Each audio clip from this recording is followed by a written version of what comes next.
오늘 저희 나는 여호와를 알지 못하니라는 제목으로 함께 말씀을 나누고자 합니다. 오늘 말씀의 제목은 바로가 그 모세와 아론을 향하여서 한 대답입니다.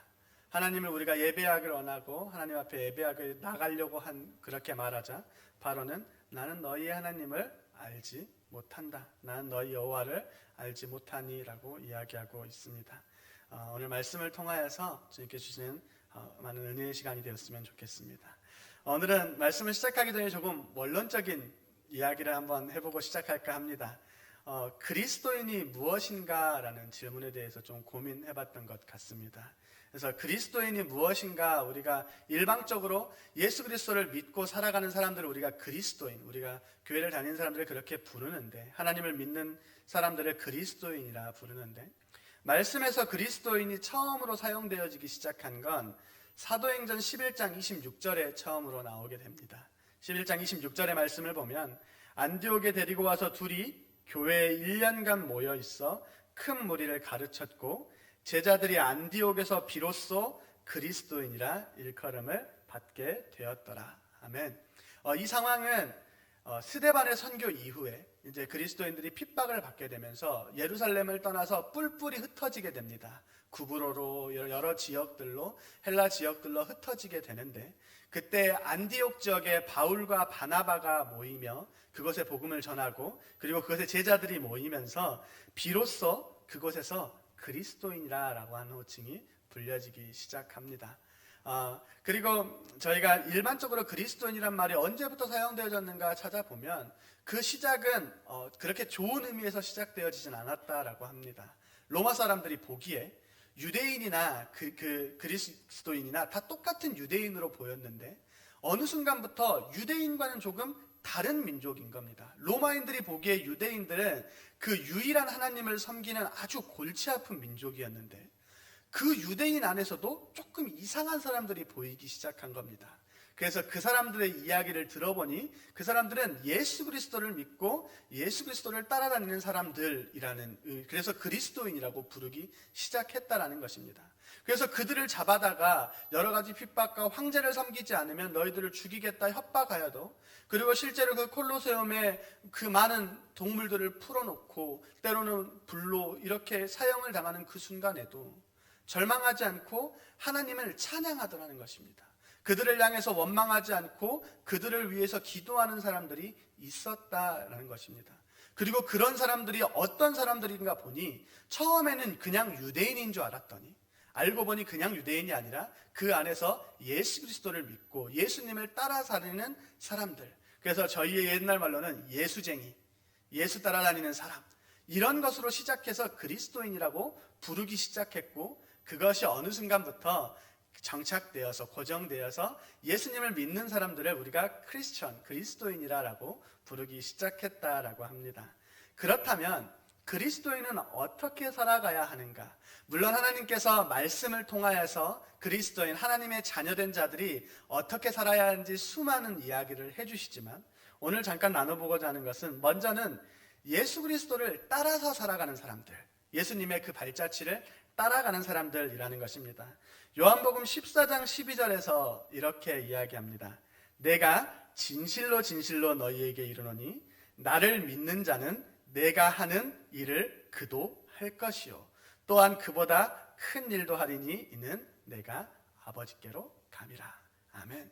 예수님께서 제자들을 향하여서 이야기를 하시기를 진실로 진실로, 성경에서 항상 반복되어지는 것은 아주 큰 강조를 이야기하는데 정말로 정말로 너희에게 이르는데 나를 믿는 사람, 예수 그리스도를 믿는 그 사람은 예수님께서 하는 일, 내가 하는 일을 그들도 할 것이다. 내가 하는 그 발자취를 따라 살아가, 나를 따라서 살아갈 것이다 라고 이야기하고 계십니다.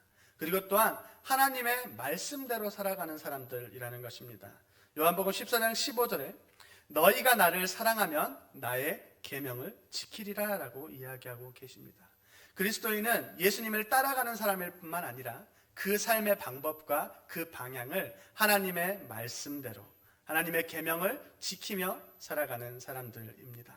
그리고 또 하나는 성령님과 함께하며 그분의 인도를 받는 삶을 살아가는 사람들이라는 것입니다. 조금 길지만 14장 16절 17절의 말씀을 제가 읽어드리겠습니다. 내가 아버지께 구하겠으니 그가 또 다른 보혜사를 너희에게 주사 영원토록 너희와 함께 있게 하리니 그는 진리의 영이라. 세상은 능히 그를 받지 못하나니 이는 그를 보지도 못하고 알지도 못함이라. 그러나 너희는 그를 아나니 그는 너희와 함께 거하시며 또 너희 속에 계시겠습니다. 아멘. 예수님께서 올라가시며 이제 그 마지막 이야기를 하시며 이제 너희를 향하여 보혜사 성령님을 보내실 것이고 그 세상은 그 보혜사를 성령님을 알지 못하고 보지도 못하고 함께하지 못하지만 우리 그리스도인의 삶, 예수 그리스도를 따라서 그 말씀대로 그분의 발자취를 따라가는 그들의 삶에는 성령님이 함께하실 것이고 우리를 인도하시겠다라고 이야기하고 계시는 것입니다.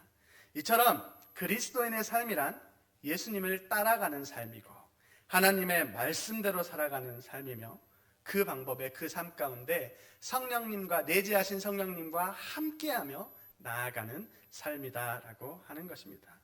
그런데 이상하게도 우리가 이 세상을 살아갈 때 그리스도인으로 살아가려고 한다면 세상처럼 그냥 마음대로 살아가다가 이제 그리스도인으로 살아가고자 하면 우리의 우리의 삶이 불편해지는 모습을 우리는 때로는 느끼고 볼 때가 있습니다. 그냥 세상에서 다른 사람들과 똑같이 살아갈 때는 아무 문제가 되지 않았던 것들이 우리가 그리스도인으로 예수님의 말씀대로 하나님의 말씀대로 살려고 하면 삶이 불편해지더라 하는 것입니다. 저희의 삶을 돌아보아도 먼저는 주의를 지키는 것이 생각보다 쉽지 않습니다. 물론 지금 이 자리에 오후 예배까지 나와서 앉아 계시는 저희 권사님들과 장로님들과 성도님들 가운데에서는 이미 이러한 고민에 대한 답을 어느 정도 내리시고 그 삶을 살아가고 계시지만 처음 우리가 그리스도인의 삶을 시작하겠다라고 했던 그때를 떠올리고 그리고 우리의 자녀들이 처음으로 예수 그리스도를 믿고 그 삶을 살아가는 삶을 돌아보면 그것 하나부터가 쉽지 않더라라고 하는 것입니다. 그리고 또한 시대가 변해간 것도 있습니다. 예전에는 삶에서 그렇게 할 수 있는 것이 많지 않았고 교회에 가면 사람이 많고 친구들도 많고 그곳에 가면 여러 가지 좋은 것들도 볼 수 있고 맛있는 것도 먹을 수 있고 저의 어린 시간만 기억해도 교회에 가면 치킨을 주고 피자를 주고 그러한 것들로 갈 수 있는 시간들이 많았는데 지금의 시대에는 주일날은 항상 친구들이 부르고 약속이 있고 모임이 있고 그러한 것들을 다 이겨내고 항상 매 순간 매 주일마다 하나님 앞에 나와 예배하는 것이 그렇게 쉬운 일만은 아니라고 하는 것입니다. 또한 그 가족들 안에서도 여러 가지 문제가 있습니다. 또 특별히 제사의 문제가 그렇습니다. 특히 제가 이 교회에 와서 저희 교회에 와서 가장 부럽고 너무나도 감사한 모습을 보았던 것이 저희 가곡교회는 순천에서 시작이고 그 믿음의 뿌리를 유지하고 오랜 세대가 4세대, 5세대가 계속해서 하나님을 예배하는 가정들이 많이 있지만 저희 가정도 저희 부모님의 세대가 처음이었는데 그 처음 시작하며 처음으로 제사를 드리지 않겠다라고 했을 때 저희 아버지가 장남으로서 처음으로 예배를 드리지 않겠다고 온 가족이 모여있는 사람들 앞에서 이야기했을 때 그때의 가족들의 표정과 가족들의 반응은 너무나도 어린 제가 보았을 때 떠올려도 그것은 쉽지 않은 것이라는 것입니다. 우리가 그리스도인으로 살기 위해서 이제까지 그리스도인으로 살지 않을 땐 그 앞에서 절하고 제사하고 술을 마시고 가족들끼리 모임하고 그런 것들이 아무렇지도 않았고 가족들도 우리를 너무나도 좋게 봤는데 이제 그리스도인으로 살기로 결단하고 더 이상 저희가 그곳에 절하지 않겠습니다. 저희가 그러한 것들을 하지 않겠습니다라고 결단하는 순간에 세상이 저희를 향하여서 가족들이 저희를 향한 시선들이 너무나도 무섭고 어렵게 다가오더라는 것입니다. 그러한 것들 외에도 여러 가지 모임들이 있습니다. 가족들의 모임, 1년에 한 번 지키는 생일들, 혹은 온 가족들이 모이기로 하는 약속들. 지금의 세상의 모임은 전부 주일과 그 주말에 있고 그 시간 가운데 예배와 우리는 그러한 모임 가운데 여러 가지 고민과 불편한 것들이 떠오르더라 하는 것입니다. 지금 여기에서 이야기하고자 하는 것은 그러니까 무조건 주일을 지켜야 돼서 가족들을 다 내어놓고 이런 이야기를 하는 것이 아니라 우리가 그리스도인으로 살려고 하다 보니 예수님의 말씀대로, 하나님의 말씀대로 그 주의를 지키고 하나님과의 약속의 자리를 지키고 그렇게 살아가려고 결단하고 보니 친구들도 우리를 동의해 주지 않고 가족들도 우리를 향하여서 그렇게 봐주지 않고 온 세상이 우리 그리스도인들의 그러한 삶에 대해서 반대하고 공격하고 어려운 시간들이 우리에게 다가왔다라고 하는 것입니다. 우리의 회사와 직장이라고 해서 다르지 않습니다. 수요 예배를 지키고자, 금요 예배를 한번 지켜보고자, 새벽 기도를 나가보고자 그러한 것을 직장에 이야기한다고 하면 거의 대부분의 직장에서 그걸 너의 개인적인 일을, 너의 하나님의 일을, 너의 신앙의 일을 왜 사회생활까지 가지고 오려고 하느냐라고 비난하고 그리고 그러한 부분을 무시하려고 한다라고 하는 것입니다. 우리가 그리스도인이 아닐 때에는 실은 이러한 것들이 문제가 되지 않습니다. 그냥 세상의 사람들과 똑같이 살아간다라고 하면 이것이 우리 마음의 어려움으로 다가오지도 않고 그리고 우리가 그 사람들을 향하여 그런 이야기도 할 필요가 없다라고 하는 것이죠. 하지만 우리가 그리스도인으로 살아가고자 하는 순간부터 이러한 모든 것들이 저희 안에 어려움과 불편함과 고민으로 남습니다. 그렇다고 해서 우리가 그 모든 것을 끊어낼 수 있느냐, 끊어버릴 수 있는 그것도 아니라는 것입니다. 우리가 모든 것을 끊고 산에 들어가서 기도원에 들어가서 살지 않는 이상 우리는 끊임없이 이러한 것을 고민해야 합니다. 또한 우리는 이것을 끊고 버리지 말아야 할 것은 하나님께서는 분명하게 우리를 향하여서 우리 그리스도인들을 향하여 세상에서 살아가라고 명령하셨고 그 세상과 그 가족을 향하여서 주님의 복음을 전하라고 하는 의무를 저희에게 주셨다라는 것을 또한 기억해야 합니다. 그렇기 때문에 이 문제는 저희에게 더욱더 어렵고 힘든 고민으로 다가오는 것 같습니다. 그렇지만 우리가 그렇다고 해서 그냥 우리가 마음대로 살아갔냐? 그것은 아닌 것이죠. 처음에 이야기했던 것처럼 우리는 그리스도인으로 이 세상을 살아가야 합니다. 그리고 오늘 말씀에서도 그렇습니다. 하나님께서 이제 모세를 떨기나무에서 부르셨습니다. 그리고 부르고 내가 너를 통하여서 이스라엘 백성을 구원하겠다라고 이야기하시자 이제 모세는 자신이 없습니다. 40년 전에 한번 사고를 쳐서 도망왔고 이제 40년 동안 모든 것은 다 잊어버렸고 나는 늙었고 난 나이가 들었고 말도 기억도 안 나고 그러니까 하나님을 향해서 끊임없이 주님 저는 안 됩니다. 제가 이제 나이가 몇인데요. 주님 제가 말도 못합니다. 라고 이야기하면서 그렇게 하나님 앞에 거절하지만 하나님께서 그 모세를 위로하시고 격려하시며 그 앞에 직접 나타나 보이시고 표징도 보이시고 이적도 보이시고 그리고 그 말 못한다 하기에 형 아론을 상기시키고 형 아론까지 모세의 옆으로 보내십니다. 하나님께서 모세를 그렇게 부르셨습니다. 그리고 부르신 것뿐만 아니라 하나님께서 모세에게 말씀하셨던 그 모든 것을 실제로 이루십니다. 그 말씀대로 인도하시는 모습을 우리는 볼 수 있습니다.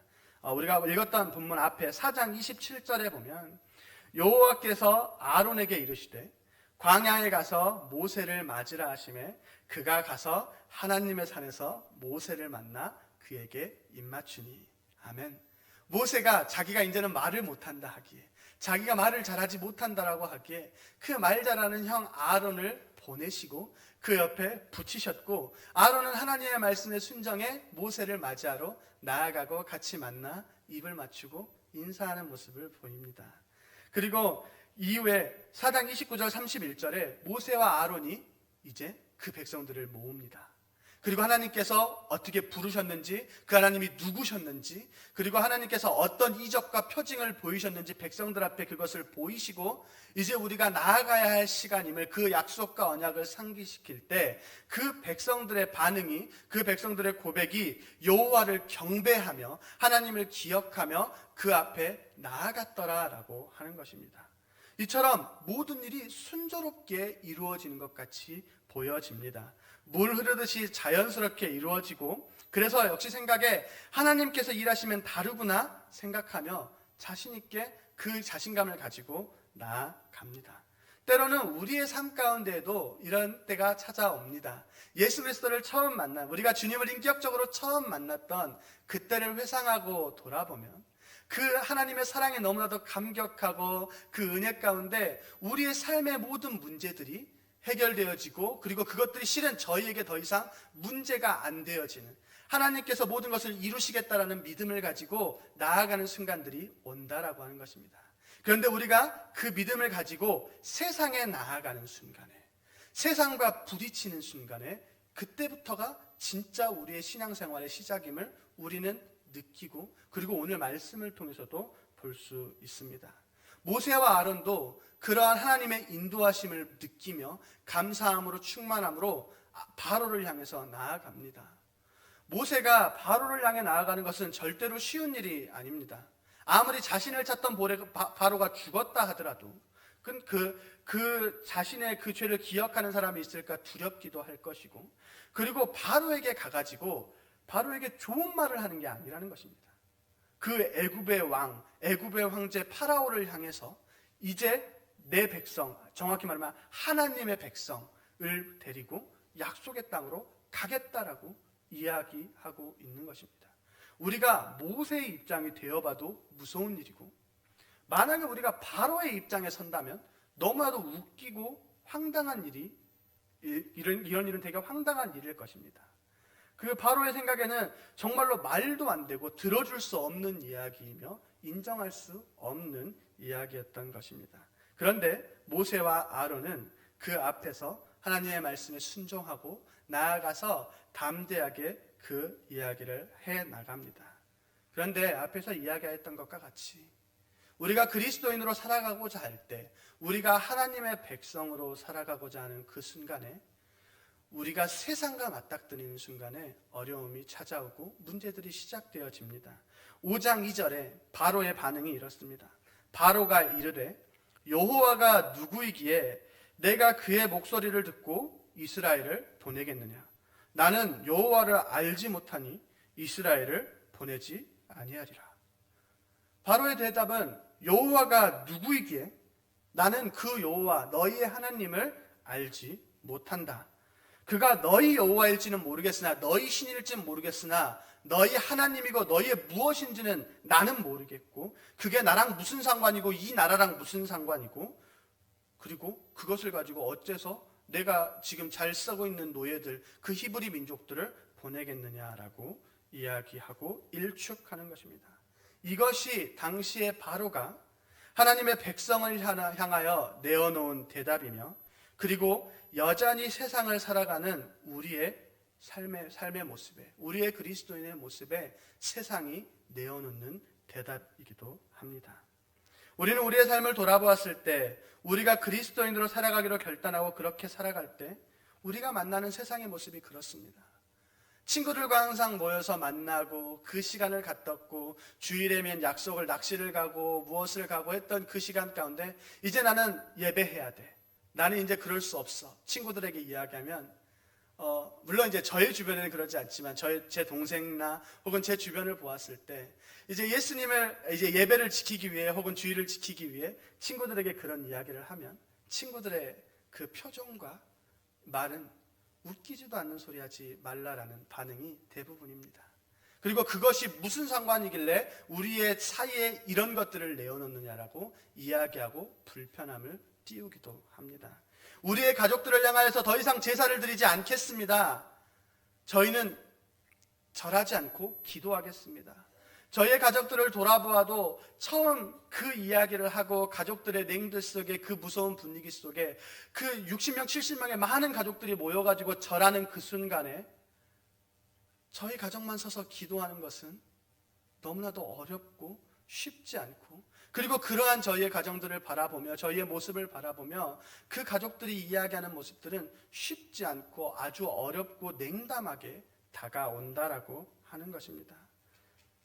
우리의 사회와 우리의 세상은 끊임없이 우리가 그리스도인으로 삶을 살아가려고 할 때 우리를 향하여 우리와는 상관없다, 나는 그것을 모른다, 나는 그 하나님을 모른다라고 대답하고 반응하는 것입니다. 그리고 거기에서 멈추는 것이 아니라 우리를 향하여 공격하고 핍박합니다. 오늘 바로의 반응도 그러했습니다. 5절에서 9절까지 바로가 쭉 대답을 하는데 바로의 반응은 그냥 간단합니다.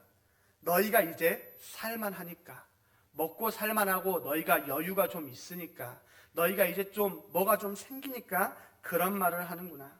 이제 내가 너희들에게 명령하니 너희는 이제 우리가 집도 주지 않으니까 가서 집도 구해서 와서 더 바쁘게 일해라.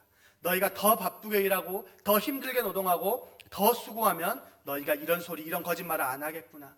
너희는 가서 일이나 해라라고 오히려 그 이스라엘 백성들이 하고 있던 그 노동을 더욱더 가중시키고 힘들게 하고 이스라엘 백성들을 핍박하는 모습을 바로는 보입니다. 그리고 실은 이러한 반응은 우리의 삶에도 마찬가지로 돌아옵니다. 사실 이 일은 하나님의 백성으로 살아가지 않는다라고 했다면, 그리고 실제로 이 일이 있은 후 이스라엘 백성들의 반응과 같이 무엇하러 여기까지 와가지고 우리를 이렇게 힘들게 하느냐 반응한 것과 같이 우리가 그리스도인으로 살아가지 않을 때에는 그렇게 큰 문제가 되지 않았던 것들이 그리스도인으로 살아가고자 하니 어떤 문제들이 생겨나기 시작하는 것입니다. 그렇다면 우리는 세상이 우리를 왜 이렇게도 핍박하는가, 우리를 미워하고 예수 그리스도를 미워하는가 생각해 볼 필요가 있습니다. 미국의 한 유명한 설교자가 한 설교 시간에 그렇게 묻습니다. 세상이 왜 예수님을 싫어하는지 한번 생각해 보신 적이 있습니까? 세상이 예수님을 싫어하는 이유는 예수님이 병든 자를 고치셔서, 어린아이를 축복하셔서, 물을 포도주로 바꾸시고 오병이어의 기적을 일으키셔서, 아니면 예수님이 우리를 사랑한다고 해서 십자가에 못 박히시고 다시 살아나셔서, 그래서 세상이 예수님을 싫어하는 게 아니었다라고 합니다. 그리고는 요한복음 7장 7절의 말씀을 읽으며 세상이 너희를 미워하지 아니하되 나를, 예수님을 미워하나니 이는 내가 세상의 일들을 악하다고 증언함이라 라고 이야기합니다. 이것이 세상이 우리를 인정하지 못하고 예수 그리스도를 인정하지 않고 핍박하고 미워하는 이유라 하는 것입니다. 세상을 향하여서 예수님께서 그 세상의 모든 것을, 하나님을 따르지 않는 그것을 악하다라고 이야기하셨고 그것이 죄라고 이야기하시기에 세상은 그러한 그 앞에 예수님을 미워하며 나아온다라고 하는 것입니다. 더욱이 지금의 시대는 더욱더 그러합니다. 절대적인 정의가 없다라고 이야기하고 누군가를 향해서 잘못되었다라고 이야기하는 것은 죄가 되는 시대가 되었습니다. 동성애를 향하여서 어떠한 것들을 향하여서 그것은 하나님이 기뻐하시지 않아, 그것은 옳지 못하라고 이야기하면 오히려 우리를 향하여서 너희는 이기적이야, 너희는 너네만 맞다라고 이야기해. 더 이상 죄를 죄라고 이야기하는 이 시대가 그러한 사람들을 죄인으로 몰아가는 아주 이상한 시대를 우리는 살아가고 있고 우리의 자녀들은 살아가야 한다라고 하는 것입니다. 그리고 예수님께서는 분명하게 그 세상을 향하여서 하나님을 따르지 않는 그 모든 것을 죄라고 악이라고 이야기하시고 우리는 그 예수님을 따라 살아가는 사람들이기에 세상은 우리를 절대로 인정하지 않으려 하고 우리를 미워하고 공격해서 어떻게든 하나님 앞으로 나아가지 못하게, 오늘 바로와 같이 더욱더 노동을 힘들게 하고 어렵게 하여서 하나님을 앞에 못 나가게 하려고 방해하는 모습을 보인다라고 하는 것입니다. 그리고 우리는 때로는 이러한 상황 속에서 어려움이 찾아옵니다. 우리의 마음 한켠에 그러면 하나님께서 나타나셔서 좀 이적을 보여주시고 하나님이 모든 걸 좀 해결해 주시면 안 되는가라는 고민이 때로는 들기도 합니다. 왜냐하면 우리가 그리스도인으로 나아가는 그 시간을 돌아보았을 때, 그리고 오늘 모세와 아론이 나아가는 그 시간을 돌아보았을 때도 분명하지만 하나님께서 부르셨고 하나님이 우리와 함께 하신다고 약속하셨기 때문에 우리의 마음 한켠에 그런 생각들이 불쑥불쑥 들 때도 있습니다. 하지만 우리가 또한 기억해야 될 것은 그것은 하나님의 방법도 아닐 뿐더러, 그리고 설사 하나님께서 그렇게 하신다 하더라도 이 악한 세상은 그 하나님을 거역한다라고 하는 것입니다. 하나님이 바로를 향하여서, 애굽을 향하여서 10가지 재앙을 내리시지만 그 바로는 끊임없이 마음을 되돌립니다. 그리고 마지막 그 장자의 죽음 앞에 잠시 무릎 꿇는 척 하면서도 이스라엘 백성들을 향해 전차를 끌고 군대를 이끌고 쫓아갔던 것이 바로입니다. 예수 그리스도께서, 하나님께서 이 땅에 직접 오셔서 십자가에, 예수님께서 그 자신이 하나님의 아들이심을, 하나님 되심을 나타냈지만 이 세상이 예수님을 십자가에 못 박았음을 우리는 기억해야 합니다.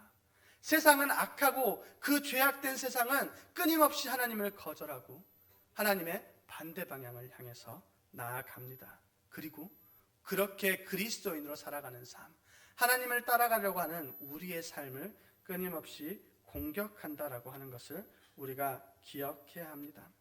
그리고 우리는 우리의 노력과 우리의 말로 비록 우리의 가족을, 우리의 세상을 바꿀 수 없지만, 하지만 우리는 그럼에도 불구하고 우리의 삶 가운데에서 이 그리스도인의 삶의 모습을 나타내야 합니다. 왜냐하면 하나님께서 그러한 그리스도인의 삶을 통하여서, 하나님의 백성의 삶을 통하여서 그 역사를 이루어 가시기 때문에 그렇습니다. 모세와 아론의 말로 바로를 바꾸지 못했습니다. 하지만 하나님께서는 그 이스라엘의 백성의 삶을, 하나님 앞에 순종하는 그 모습으로 그 백성을 출애굽시키십니다. 그 광야의 길을 가게 하시고 약속의 땅으로 보내시며, 그 가운데 이스라엘 백성들의 모습을 통하여서 하나님의 영광이 드러나고 하나님이 거룩하심이 드러난다라고 하는 것입니다. 그리고 우리의 삶에도 마찬가지입니다. 때로는 우리의 말이 공허하게 외쳐질 수 있습니다. 우리들의 그 모습이 가족들에게 때로는 외면받고, 친구들에게 외면받고, 사회에서 외면받을 때도 있고, 그리고 우리가 아무리 노력하여도 어떠한 것도 변하지 않는 것처럼 보이고 느껴질 때도 있다라고 하는 것입니다. 하지만 우리가 말씀을 통하여서 기억하여야 할 것은, 하나님께서 말씀을 통하여서, 우리의 말씀을 통하여 오늘 우리에게 보이시는 것은 우리의 그러한 삶, 세상은 그것을 모른다 하고 핍박하고 가치없게 여기는 그 삶, 하나님 앞에 우리가 나아가고자 하는 그 삶을 통하여서 일하시고 예수 그리스도의 거룩하심과 그 영광을 드러내시고 하나님의 역사를 드러내시며 이 땅의 역사를 이끌어 가신다라고 하는 것을 우리는 기억해야 합니다. 그렇기 때문에 우리는 하루하루를 살아가는 모든 순간에 처음에 이야기했던 것처럼 그리스도인으로 이 세상을 살아가는 것입니다. 말씀이 좀 길어지는데 말씀을 좀 정리하고자 합니다. 오늘 모세와 그 백성들은 여호와를 경배하며 바로의 앞에 서서 하나님을 예배할 것을 이야기합니다. 하나님의 부르심에 순종하고 그 모습으로 나아갑니다. 하지만 바로의 대답, 그 세상의 대답은 너무나도 냉정하게 나는 여호와를 알지 못하니입니다. 오히려 이스라엘 백성을 더욱 핍박하고 하나님 앞에 나아가지 못하게 방해합니다. 이처럼 우리가 그리스도인으로 살기로 결단할 때 우리의 삶은 불편해지고 어려워집니다. 세상의 법을 따라서 그냥 살아가고 세상을 따라서 살아갈 때는 아무 문제가 되지 않았던 것들도 우리가 하나님의 말씀대로 살아가고자 할 때에는 어렵고 힘들게 다가옵니다. 바로와 마찬가지로 세상이 우리에게 하는 이야기는 똑같습니다. 우리는 너희 하나님을 알지 못한다. 그것이 우리와 무슨 상관이냐. 말하며 도리어 우리의 삶을 공격할 때도 있습니다. 이것이 세상에서 살아가는 우리 그리스도인들이 마주해야 할 삶이며 우리가 살아갈 삶이고 우리의 다음의 세대들이 살아가야 할 삶입니다. 하지만 우리는 분명하게 기억하여야 할 것은 우리는 세상에서 살아가지만 세상에 속하지 않고 살아가는 사람들이라는 걸 기억해야 합니다. 우리는 그 세상에서 살아가야 합니다. 하나님을 사랑하는 것과 같이 그 세상을 사랑하여야 하고 그 세상을 향해 예수 그리스도의 복음과 하나님의 말씀을 우리의 삶을 통하여서 나타내야 됩니다. 하지만 그 세상을 살아갈 때 우리는 세상에 속하는 사람이 아니라 하나님의 백성으로, 하나님께 속한 사람으로 살아가야 한다는 것을 꼭 기억해야 합니다. 그래서 우리는 세상을 미워해서는 안 됩니다. 세상이 우리를 미워한다고, 세상이 우리를 공격한다고 우리도 똑같이 세상을 향하여 저주하고 세상을 향해 싸우는 것이 아닙니다. 우리는 하나님의 말씀대로, 예수 그리스도의 말씀대로 비록 그들이 우리에게 그렇게 할지라도, 원수가 그리할지라도 우리는 그들을 사랑하여야 한다라고 하는 것입니다. 왜냐하면 우리를 하나님께서 먼저 사랑하시고 예수님께서 먼저 우리를 사랑하시고 찾아오셨기 때문에 그렇습니다. 그래서 우리는 살아내야 합니다. 우리의 이 어려운 세상 가운데에서 그리스도인의 삶을 그저 살아내야 합니다. 그리고 우리가 그렇게 이 세상을 살아나갈 때 우리의 모습을 통하여서 하나님께서 일하신다는 것입니다. 우리는 바꾸지 못하는 이 세상, 우리는 바꾸지 못하는 이 가정, 우리가 바꾸지 못하는 이 사회이지만 하나님께서는 그렇게 살아가는 그리스도인의 삶을 통하여서 하나님의 영광을 나타내시고 그분의 역사를 이루어 가신다는 것을 꼭 기억하셨으면 좋겠습니다. 그래서 오늘 하루를 살아가시는 동안에, 한 주를 살아가면서 우리의 삶을 통해 일하실 하나님의 역사를 기대하면서 유혹에 굴복하지 않고 세상의 공격에 굴복하지 않고 그리스도인의 삶을 살아가시는 저희 모든 성도님들 되시기를 바랍니다. 기도하겠습니다. 살아계신 하나님 아버지 감사합니다. 지금 오늘도 이 자리에 저희를 부르시고 말씀을 통하여서 더욱더 이 세상이 비록 저희를 공격할지라도 우리가 하나님 앞에 나아가야 되는 이유를 주님께서 말씀을 통해 보이심을 우리가 바라봅니다. 지금 저희가 오늘 하루와 한 주를 살아가는 동안에 세상에 살아가지만 세상에 속하지 않은 사람으로서 하나님의 백성으로 살아가게 하시고 주님의 말씀을 가지고 이 세상에 주님의 영광을 드러내는 시간들 될 수 있도록 저희와 함께 해주시옵소서. 살아계신 예수 그리스도 이름으로 기도드립니다. 아멘.